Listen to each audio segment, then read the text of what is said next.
Hey everybody, it's Movement Monday and I wanted to talk to you about push-ups. So I know push-ups are something where you're probably running away because I just said that awful, terrible word, but they are such an effective exercise. As far as the bang for your buck, you're getting so many muscles involved when you do a push-up correctly. I decided to do this one because I just recently learned that there's a woman in Canada who broke the world record for most push-ups in an hour. She did 1,575. Incredible. Just like plank challenges, I feel like this is kind of silly and ridiculous in the sense that like most of us, we don't need to be doing a whole bunch. Nowhere near, not even close to 1,000 or 4-hour or 5-minute planks. It's just not worth it. But being able to do 1 or 2 or 10 full, really good form push-ups is so empowering. And like I said, so much bang for your buck. But it's an easy move to mess up. It's an easy move to not have great form. So I just wanted to walk you through a couple of tips for your push-ups today. All right, so we're gonna go through 3 pieces of the push-up. So number 1 is your head. We wanna make sure that when you're doing your push-up, you're not leading with your head coming towards the floor. You wanna lead with your chest. Shoulders. So many of us, when we get into our push-up, we have our elbows out and up and we're scrunching through our neck muscles and our shoulders and possibly leading to injury and maybe just feeling really aggravated and uncomfortable in the position.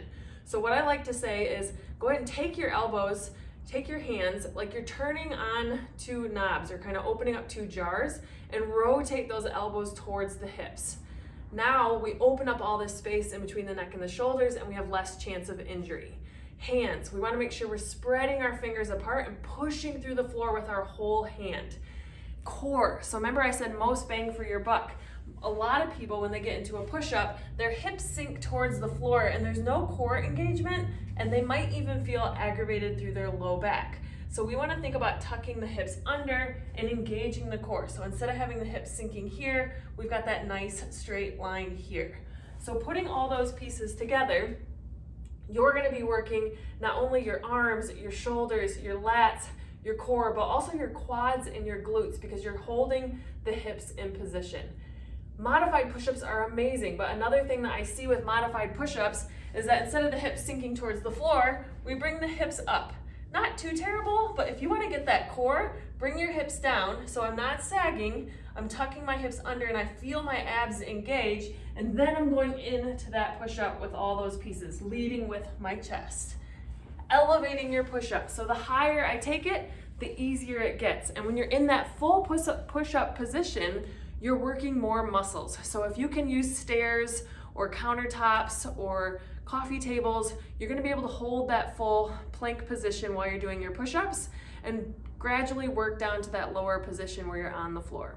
So if this helped, let me know, or if you have more questions, let me know. I also am doing a strength workshop.